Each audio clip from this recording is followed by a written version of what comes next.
برداشت کے کانوں سے سنو، رحم کی آنکھوں سے دیکھو، محبت کی زبان سے بات کرو۔ جو چیز میں جانتا ہوں وہ بھی مجھے ڈھونڈ رہی ہے اور مجھے اپنی طرف متوجہ کر رہی ہے۔ یہاں ایک بہت بڑا راز ہے ہر اس شخص کے لیے جو اسے سمجھ سکتا ہے۔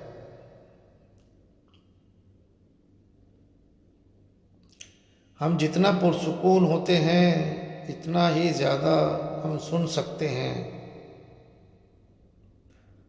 تمہاری ساری پریشانیاں تمہاری خواہش کی وجہ سے ہیں، خواہش چھوڑ دو، تمہیں سکون ملے گا۔ اپنی تکالیف میں گم نہ ہو، جان لو کہ ایک دن آپ کا درد آپ کا علاج بن جائے گا۔ صبر کرو، جہاں تم اندھیرے میں بیٹھے ہو وہاں صبح ہونے والی ہے۔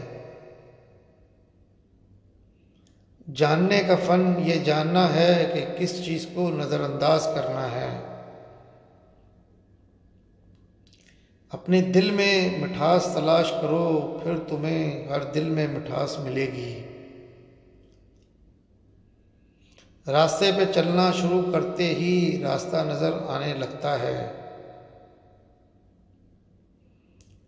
اپنے آپ کو اپنے خیالات سے بچاؤ۔ اپنی ضروریات کے لیے دوسروں کی طرف مت دیکھیں۔ جس نے تمہیں پیدا کیا وہ تمہاری ضروریات بھی پوری کرے گا۔ کبھی بھی کسی خوشی کے جانے پر غم نہ کرو جو ہمیشہ کے لیے چلی گئی ہے، کیونکہ یہ آپ کے پاس کسی اور شکل میں واپس آئے گی، یہ یقینی طور پر جان لیں۔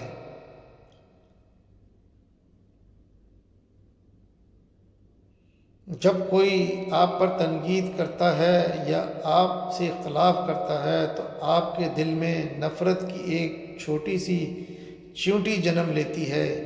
اگر آپ اس چیونٹی کو ایک دم نہیں مارتے تو وہ سانپ بن سکتا ہے۔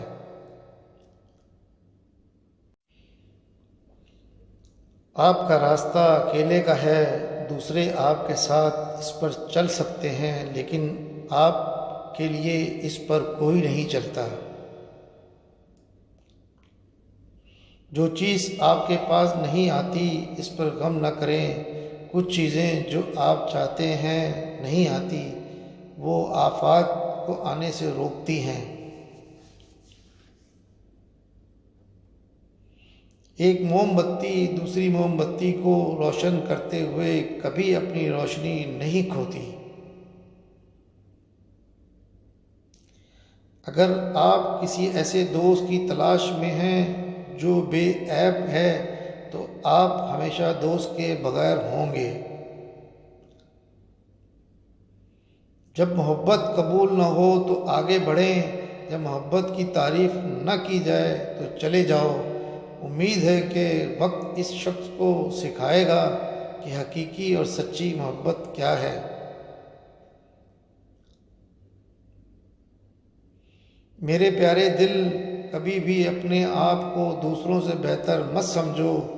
ان کے دکھ درد کو ہمدردی کے ساتھ سنو۔ اگر تم سکون چاہتے ہو تو کسی کے بارے میں برے خیالات نہ رکھو۔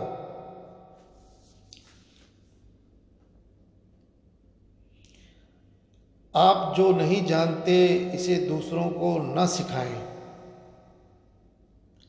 چراغ بنو یا زندگی کی کشتی یا سیڑھی، کسی کی روح کو ٹھیک کرنے میں مدد کرو۔ چیزوں کے صحیح یا غلط ہونے کے علاوہ بھی ایک میدان ہے، میں آپ سے وہاں ملوں گا۔ درخت کی طرح بنو اور مرے ہوئے پتوں کو گرنے دو۔ اللہ حافظ۔